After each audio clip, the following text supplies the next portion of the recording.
Well, hello there.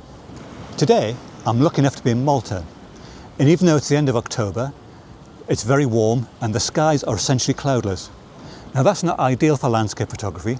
Us landscape photographers are a bit like Goldilocks. We don't want our porridge to be too hot nor too cold. In terms of the sky, that means we don't want the sky to be too cloudy, so that there's no detail there, but also ideally skies that aren't cloudless, which increases contrast.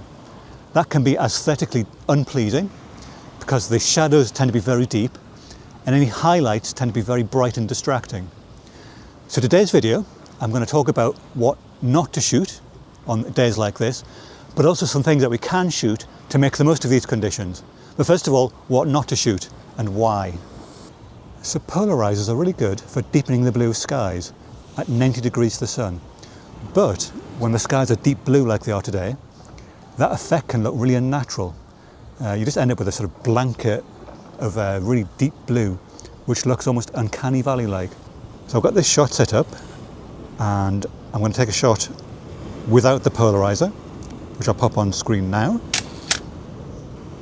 And then I'm going to polarize the sky so it's very deep blue. And you can see just how unnatural that looks.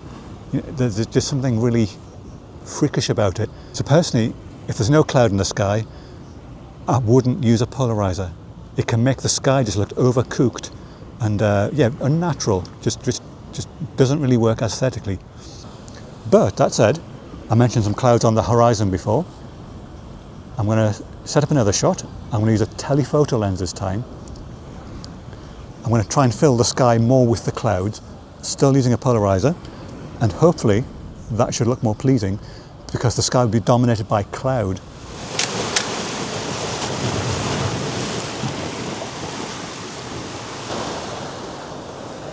Well, I haven't actually come that far from where I started. I think these rails could make a good subject for this sort of lighting. Anything artificial works. Architecture, I do a lot of architecture in hard lighting because the hard lighting actually accentuates the shape and structure of the in this case, these rails. I'm going to soften them a bit though. One leads down to the water, so I'm going to use a long exposure. The waves are kind of washing around the base of it. If I swing the camera around and down, so you can have a look, hopefully.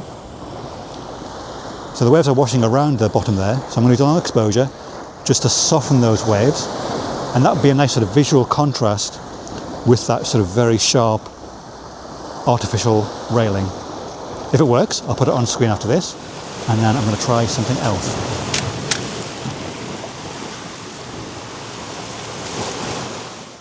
Another option is just to lean into the fact that it's really bright and use backlighting. So backlighting is when the light source, in this case the sun, is in front of the camera shining towards it.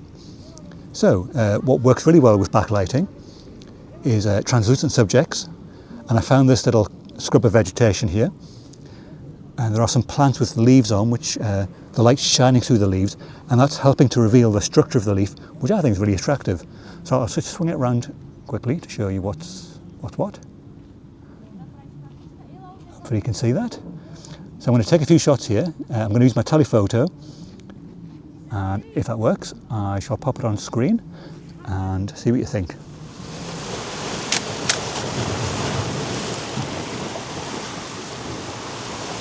It's a few hours later. It got really hot before, and I thought better to be safe than to be sorry. So I came indoors for a wee while, had a soft drink, a kinney. If you ever come to Malta, that's the drink to have. But now it's about 5 o'clock and about an hour and a half from sunset. There's some cloud developing, which could be quite interesting later. But I found this wonderful waterfall, fountain rather, I should say. So I'll just swing the camera around. And there we go. So it's backlit.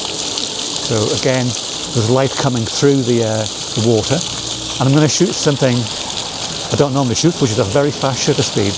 I'm normally shooting using very slow shutter speeds, quite often half a second, 2 seconds. But in this case, I'm going to shoot a really fast shutter speed. I'm going to increase the ISO slightly. I'm going to try and freeze the water this time, try and capture some of the droplets as the water's cascading from the fountain. Yeah, so if anything works, I'll pop a few images on screen in a few minutes, and then move on to the next subject before the light goes.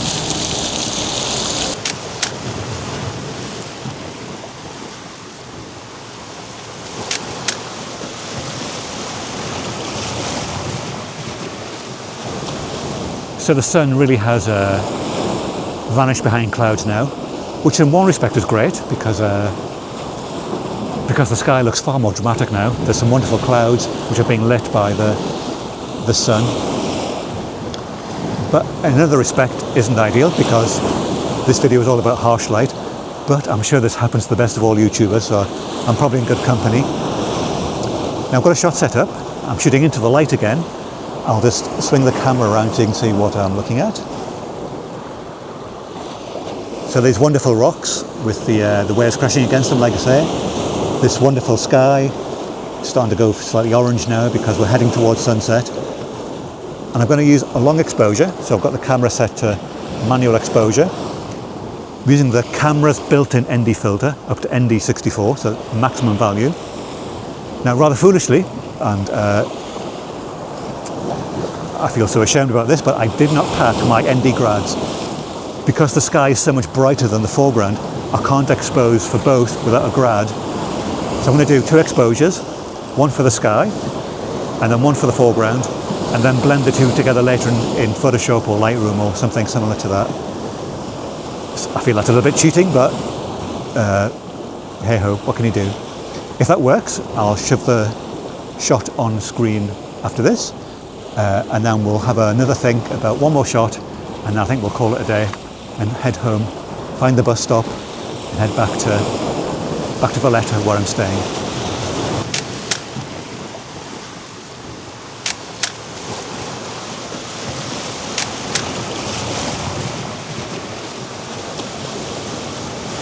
So I'm going to finish off by shooting some silhouettes, which is another useful way of shooting when shooting in harsh light.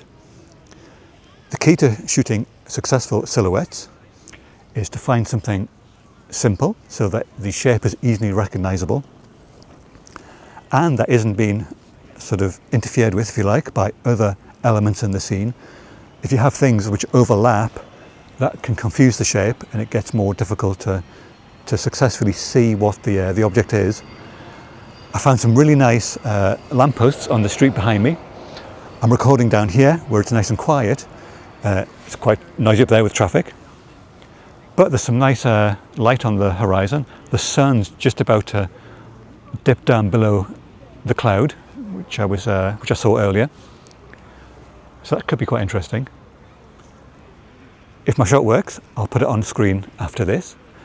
But if you've enjoyed this video, please do share, like and subscribe. The next video, I'll be back in my home county of Northumberland, where I suspect it's going to be a whole lot colder, as it'll be the end of October. But yes, if the shot has worked, my lamppost shot, I'll put that on the screen next. Other than to say, I hope you've enjoyed the video. See you next time. Goodbye.